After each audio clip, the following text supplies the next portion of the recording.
भूमिगत मिट्टी का ऑटो। एक गांव में विमला नाम की एक औरत अपने पति प्रकाश और अपने बेटे के साथ रहा करती थी। वो गांव में ऑटो चलाया करती थी और ऑटो चलाकर अपने परिवार का पालन पोषण किया करती थी। विमला का पति प्रकाश कोई काम नहीं करता था, बस सारा दिन आवारा इधर उधर घूमा करता था। अपने पति की इस आदत को लेकर विमला बहुत चिंतित थी और अक्सर प्रकाश को समझाया करती थी, लेकिन उसके पति प्रकाश पर उसकी इस बात का बिल्कुल फर्क नहीं पड़ता। एक दिन गांव में काफी बारिश हो रही थी। रात काफी अंधेरी थी। रात को जब विमला एक सवारी को छोड़कर घर वापस आ रही थी, तभी अचानक उसके ऑटो का एक्सीडेंट हो गया और दुर्भाग्यवश विमला की इस एक्सीडेंट में मृत्यु हो गई और इस एक्सीडेंट में उसका ऑटो भी खाई में गिरकर पूरी तरह बर्बाद हो गया। विमला की मृत्यु के बाद प्रकाश और उसके बेटे के खाने के लाले पड़ गए, क्योंकि प्रकाश तो कोई काम करता ही नहीं था। एक दिन प्रकाश के बेटे ने प्रकाश से कहा, पिताजी मुझे बहुत भूख लगी है, कुछ खाने को दो ना। क्या मुसीबत है, मैं कहाँ से लाऊं तेरे लिए खाने को। प्रकाश का बेटा अपने पिता से डांट खाकर भूखा ही सो जाता है। लेकिन उस रात जब प्रकाश सो रहा था, तभी विमला की आत्मा आकर उससे कहती है, देखो, मेरे बेटे के साथ इस तरह का व्यवहार बिल्कुल मत करना। अगर तुमने दोबारा ऐसा कुछ किया तो मैं तुम्हें छोड़ने वाली नहीं। देख विमला, मुझे यूं डराने का कोई फायदा नहीं होगा। तू ही बता मैं क्या करूं। ऑटो भी तो तूने पूरा बर्बाद कर दिया, वरना मैं ऑटो चलाकर 2 पैसे कमा लेता। प्रकाश की बात सुनकर विमला कहती है, मैं जानती थी मेरे जाने के बाद भी तुम्हारा यही हाल रहेगा।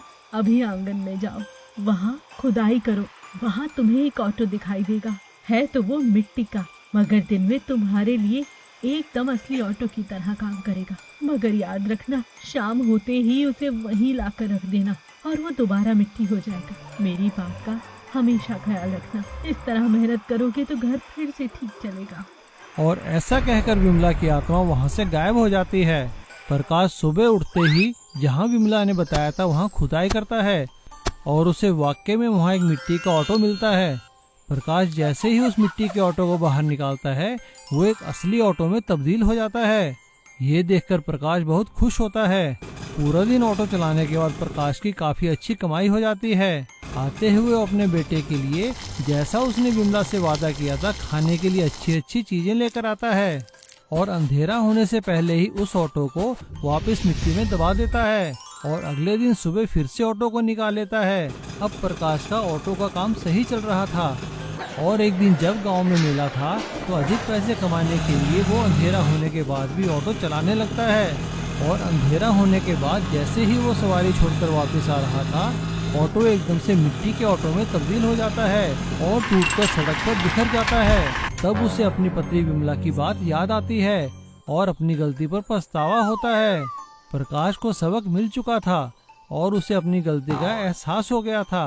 अब प्रकाश दिन रात मेहनत करने लगा और पहले किराए का ऑटो चलाने लगा और फिर धीरे धीरे उसने अपना खुद का ऑटो खरीद लिया। इस तरह भूमिगत मिट्टी के ऑटो ने प्रकाश को एक सबक सिखा दिया कि मेहनत करने से ही जीवन सफल होता है। अमीर भाई और गरीब भाई। एक गांव में सुशीला नाम की एक औरत रहती थी। उसके 2 बेटे थे, कमल और विमल। सुशीला के पति का देहांत हो चुका था। सुशीला अपने घर में कपड़े सिलाई करके अपने दोनों बेटों का पालन पोषण करती थी। कमल बड़ा बेटा था और विमल छोटा। कमल पढ़ाई लिखाई में काफी होशियार था। विमल का दिमाग वैसे तो पढ़ाई लिखाई में नहीं लगता था, लेकिन वो शंकर भाई की गैराज में मोटर मैकेनिकी का काम सीखता था। दिमाग तेज होने के कारण वो जल्द ही एक अच्छा मोटर मैकेनिक बन गया। और इधर कमल पढ़ाई लिखाई में काफी आगे बढ़ गया था। अब उसे उच्च शिक्षा के लिए बड़े शहर जाना था। उसने अपनी माँ से कहा, माँ, मेरी यहाँ की शिक्षा खत्म हो चुकी है, अब मुझे आगे पढ़ाई के लिए शहर जाना होगा। कमल की बात सुनकर सुशीला कहती है, मगर बेटा, इसमें तो बहुत पैसे लगेंगे। तू तो हमारे हालात जानता है ना। इससे अच्छा तो कोई नौकरी ढूंढ ले, वो ज्यादा सही रहेगा। लेकिन तभी विमल वहाँ आ जाता है और वो माँ और कमल से कहता है, माँ, अगर भैया पढ़ना चाहते हैं तो इन्हें पढ़ने दीजिए, खर्चा मैं उठा लूंगा, मैं और मेहनत करूंगा। विमल की बात सुनकर कमल विमल को गले से लगा लेता है। कमल शहर जाने की तैयारी करता है कमल शहर में एक बहुत बड़े कॉलेज में एडमिशन ले लेता है और खूब मेहनत से पढ़ाई करता है। पढ़ाई लिखाई खत्म होने के बाद कमल एक बहुत बड़ी कंपनी में ऑफिसर बन जाता है और इधर विमल अपनी माँ के साथ गांव में ही रहता है और कमल का इंतजार करता है। लेकिन कमल कभी वापस घर नहीं आता, वो सिर्फ फोन पे ही कभी कभी बात कर लिया करता है। बड़ा ऑफिसर बन जाने के कारण कमल में काफी घमंड आ गया था और इधर सुशीला कमल को याद कर करके रोती रहती है और उनकी तबीयत काफी खराब हो जाती है। वो विमल से कहती हैं, बेटा बस एक बार तू कमल को मेरे पास ले आ ताकि मेरी आत्मा को शांति मिल सके। माँ ऐसा मत कहो, तुम ठीक हो जाओगी। बाकी जहाँ तक रही कमल की बात, मैं कल ही शहर जाकर कमल को अपने साथ लेकर आऊंगा। और अगले ही दिन विमल गांव वालों को अपनी माँ का ख्याल रखने के लिए कहकर कमल को लाने के लिए शहर को निकल जाता है। शहर पहुँचने के बाद वो विमल का पता ढूंढने लगता है। जब वो एक सड़क पर जा रहा था तभी उसने देखा कि एक तेज रफ्तार से गाड़ी आई और एक डिवाइडर से टकराकर रुक गई। विमल भागकर उस गाड़ी की तरफ गया। उसने देखा उसमें एक बुजुर्ग आदमी बैठे थे। विमल ने उन्हें बाहर निकाला। बाबूजी आप ठीक तो है ना? आपके ज्यादा चोट तो नहीं लगी? अरे नहीं बेटा, हल्की सी खरोंच आई है। शुक्र है भगवान का जो मैं बच गया। लगता है गाड़ी की ब्रेक फेल हो गई है। कोई बात नहीं बाबूजी, मैं अभी देखता हूँ। विमल ने कार से टूल बॉक्स निकाला और कार को ठीक कर दिया। वो आदमी विमल से काफी प्रभावित हुआ और उसने विमल का शहर आने का कारण पूछा। विमल ने उसे सारी बात बताई तो उस आदमी ने विमल को अपने साथ आने के लिए कहा और वो विमल को अपने साथ एक बहुत बड़ी कंपनी के ऑफिस में ले आया। वो उस कंपनी के मालिक थे। थोड़ी ही देर बाद कमल ऑफिस में आता है। सर आपने मुझे बुलाया?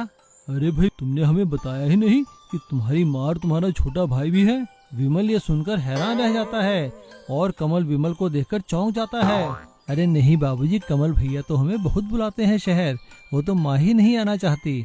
विमल के मुंह से ऐसी बात सुनकर कमल बहुत शर्मिंदा होता है और वो विमल से माफी मांगता है। कमल विमल के साथ गांव जाता है और माँ से माफी मांगता है और विमल और माँ को लेकर शहर आ जाता है और माँ का एक बहुत बड़े हॉस्पिटल में इलाज करवाता है। जल्दी ही सुशीला जी ठीक हो जाती हैं और अब दोनों बेटों के साथ खुशी खुशी रहने लगती हैं, कभी गांव में तो कभी शहर में। इडली चाय वाली की सफलता। पुन्नूर गांव पहाड़ी पे बसा एक सुंदर सा गांव था। वहां पे लता अपने पति श्याम के साथ अपने बच्चे के साथ रहा करती थी। श्याम पुन्नूर में चाय बनाने वाली फैक्ट्री में काम किया करता था। वो बहुत ही मेहनती था। फैक्ट्री के प्रबंधक उसकी हमेशा तारीफ किया करते थे और साथ ही तारीफ किया करते थे लता के हाथ की बनाई इडली की। भाई श्याम लंच का टाइम हो गया है, अपना टिफिन तो खोलो भाई, हमें तो इंतजार है लता जी की बनाई हुई इडली खाने का। जी सर अभी खोलता हूँ। आज तो लता ने आपके लिए 2 इडली स्पेशल भेजी हैं। हाँ भाई ठीक है, लता का हमारी ओर से धन्यवाद कहना। और सभी लोग मिलकर लंच करने लगते हैं। सब कुछ सही चल रहा था लेकिन भाग्य को कुछ और ही मंजूर था। एक दिन अचानक फैक्ट्री में काम करते हुए श्याम के दोनों हाथ मशीन की चपेट में आ जाते हैं और उसके दोनों बाजू काटने पड़ते हैं। हॉस्पिटल से घर आने के बाद वो बहुत मायूस हो जाता है क्योंकि अब वो मजबूरी में फैक्ट्री में काम नहीं कर सकता था। फैक्ट्री उसे उचित मुआवजा भी देती है लेकिन भला वो पैसा कितने दिन चलता। मुआवजे का पैसा खत्म होने की स्थिति में अब लता के सामने घर चलाने की जिम्मेदारी थी क्योंकि श्याम हाथ न होने के कारण कोई काम नहीं कर सकता था। उसने मायूस होकर लता से कहा, लता मैं बहुत शर्मिंदा हूँ, मैं तुम लोगों के लिए कुछ नहीं कर पाऊंगा। इससे अच्छा तो भगवान मुझे मौत ही दे देता। श्याम की बात सुनकर लता ने कहा, अजी आप ऐसा क्यों कहते हैं? आप हिम्मत मत हारिए, आपका हमारे साथ होना ही काफी है। चलिए उठिए, मैं आपको गर्मा गर्म इडली खिलाती हूँ। और ऐसा कहने के बाद लता श्याम को गर्मा गर्म इडली खिलाने लगती है। तभी उन लोगों के घर के बाहर एक गाड़ी आकर रुकती है। वो दोनों हैरान रह जाते हैं क्योंकि फैक्ट्री के प्रबंधक उनके घर आए थे। वो घर के अंदर आते ही कहते हैं, भाई वाह कितनी अच्छी खुशबू आ रही है। भाई लता जी हमें तो आपके यहाँ की इडलियाँ खींच लाई यहाँ पर। उनकी ये बात सुनकर लता कहती है, हाँ हाँ बिल्कुल सर, मैंने अभी अभी गर्मा गर्म घर में इडलियाँ बनाई हैं, मैं आपके लिए भी लेकर आती हूँ। ऐसा कहकर लता उनके लिए इडलियों भरी प्लेट लेकर आती है। फैक्ट्री के प्रबंधक इडली खाकर लता की बहुत तारीफ करते हैं और उन्हें एक प्रस्ताव देते हैं। श्याम, लता, श्याम के साथ जो कुछ हुआ उसका कंपनी को बहुत अफसोस है। इसके लिए कंपनी आपको एक ऑफर दे रही है।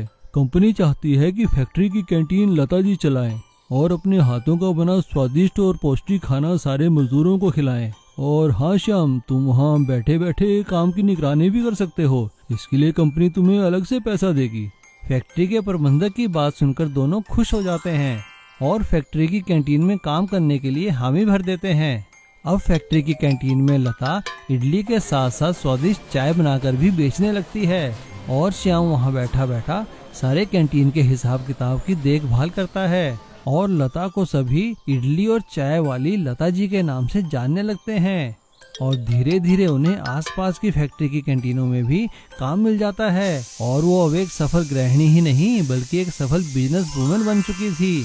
इसीलिए कहते हैं ना, ईमानदारी और सच्चे दिल से किया गया काम कभी निष्फल नहीं जाता, उसका फल हमेशा मिलता है।